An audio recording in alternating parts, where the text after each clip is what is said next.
Marco. Aucun top team de F1 ne respectera le budget plafonné cette année selon Marco. Bon bah tout le monde sera pénalisé alors. Aucune des trois meilleures équipes ne pourra respecter la limite budgétaire actuelle.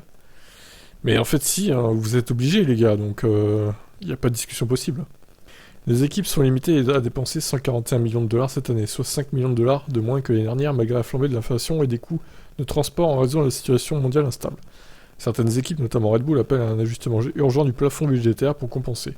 Pour les meilleures équipes, dont le seul objectif en F1 de gagner, Marco insiste sur le fait qu'il y a effectivement un risque que les 140 millions de dollars soient bien trop vite dépensés. Et les coûts de transport ont augmenté de 60% dans certains cas, tout comme les coûts des matériaux et le tout dans une immense mesure, c'est juste la réalité. Il y a déjà eu des discussions sur un certain ajustement de l'inflation, à l'inflation.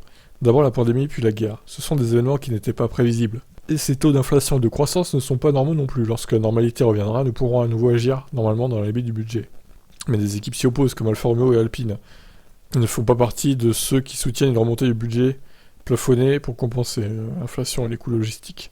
Le Covid-19 nous a évidemment affectés, mais plus maintenant, explique Laurent aussi. Aux équipes de pointe de savoir gérer un budget sur une année, et pas sur quelques mois. Il a raison.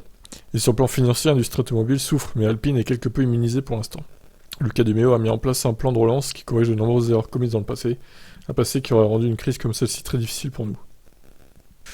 Bon, voilà, encore des menaces du clan Red Bull. On va dépasser le budget, pas que nous, Ferrari, Mercedes aussi. De toute façon, j'espère que la FIA va contrôler strictement le budget. Et s'il y a un dépassement, quel qu'il soit, j'espère que l'équipe en question sera pénalisée. Alors, pas d'une pénalité financière, évidemment, ça n'a aucun sens, mais des points aux constructeurs. Et bon, alors, est-ce qu'ils enlèveraient des points au championnat pilote aussi? Là, c'est plus délicat, mais il faudrait, clairement. Parce que par exemple, si Red Bull se dit oh c'est pas grave, au pire on va sacrifier le titre constructeur, on va faire gagner Verstappen avec 200 millions de budget, il n'y aura pas de point de pénalité, là ça serait vraiment horrible, ça serait vraiment dégueulasse. Donc j'espère que dans tous les cas ils pénaliseront et les constructeurs et les pilotes.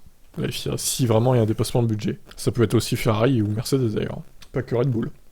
Mais bon, c'est ceux qui sont le plus véhéments pour augmenter le budget pour l'instant. Voilà, je vous laisse commenter, ciao.